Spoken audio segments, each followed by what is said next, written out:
sëriñ Xaalis Njaxate di mag ci man am ku ñu jëflante woon ku ñuy wax Mballo Kébé jëflante bi nag dafa tukkee ci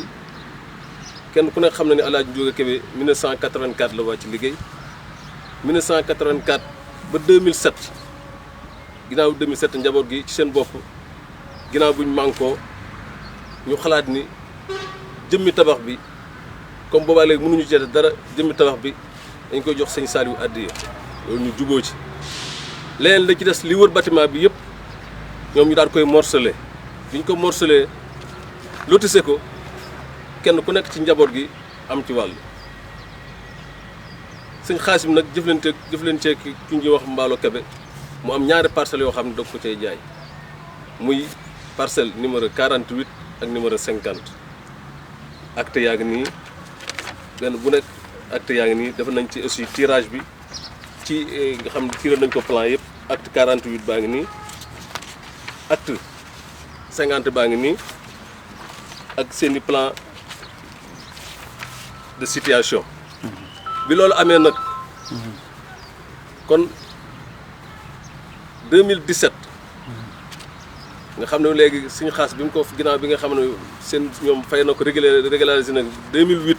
la ko régularisé nga xam ni moom dafa ci la ko defal acte yi wane ni ko moom yorelu ko dara li mu ko doon jaay yëpp mat na ñu toog ba 2017 suñu xaas tàmbali di tabax kon maanaam tabax bi ñu ngi ko démarré 2017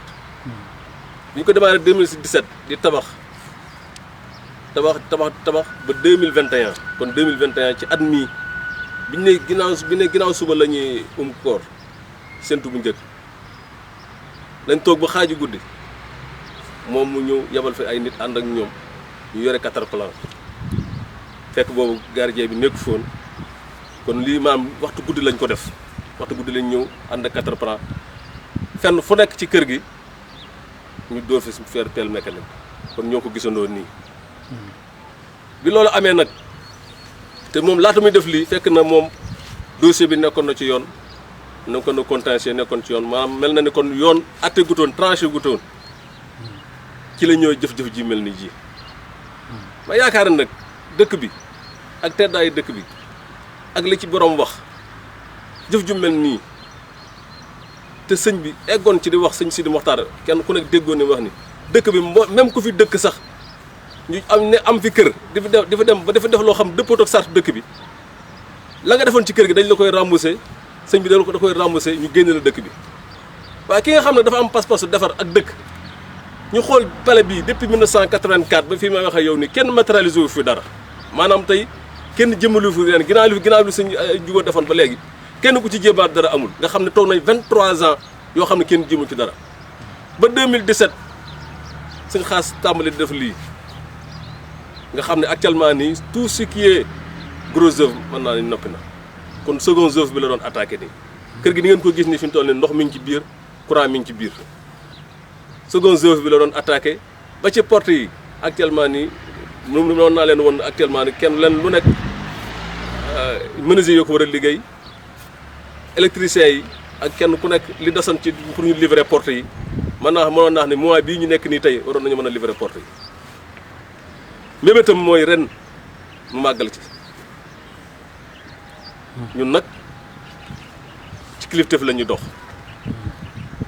ginnaaw bi ñu ngi war a yëpp yëgal nañ leen ko dossier bi it mi ngi ci loxoy ñoon ñu it xam nañ yoon ba tax na danañ bàyyi yoon def li mu war a def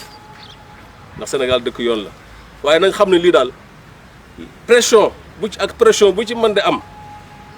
nañ xam ne jëf ji moom ki ko jëf du ko ñu yar du ko ñu teg ci yoon ñun nag ñoo ngi sant sëñ bi bu baax a baax a baax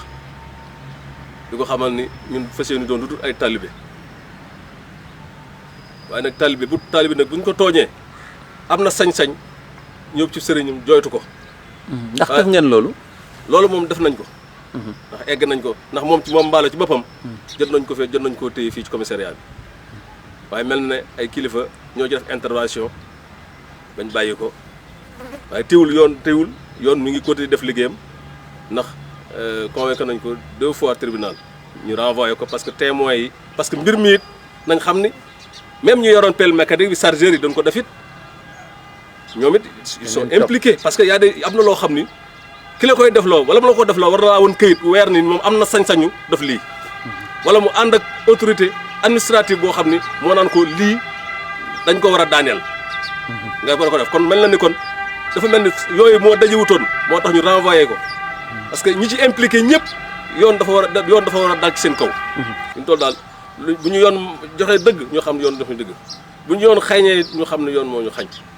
waaye fii ma wax ak yow nit kenn ku nekk na xool taraayu bàmmeelam ndax ñu it balaa dara it ay jullit lañ du ay talibé kilifa yi ngeen ko àggee ñoom lu ñu leen wax. kilifa yi moom mboolem kilifa guñ ko wax naqaru moom lii moom kenn ku koy gis di ko rafetlu amul kenn ku koy gis di ko rafetlu amul rawatina nag loo xam ne ay talibé nga ko seqal. est-ce que yéen interpellé ngeen aussi mairie bi. maire bi moom laat que il est au courant gardien bi sax bu ñu gisee visite bi sax bu ñu gisee mu am fi mooy ginnaaw moom bi mu defee sommation ci la laa wax ni nañ wut gardien bàyyi ko fi pour muy saytu kër gi loolu moo waral tey présence gardien bi mais bi ñu koy def boobu gardien bi nekku fi woon. sëñ Sidi mi yor dëkk bi. sëñ Sidi il est au courant yëg na ko mais lii mbaalo jëf gi defin wi dama la wax rek nee naa la day koo xam ne dañ koo yorul teguñu ko ci yoon waaye lii kenn képp ku ñu mën a teg la ci yoon même bu la kilifa joxoon ordre it doo ko def ndax da nga xool sa diggante ak sa travail bàmmeel waaw.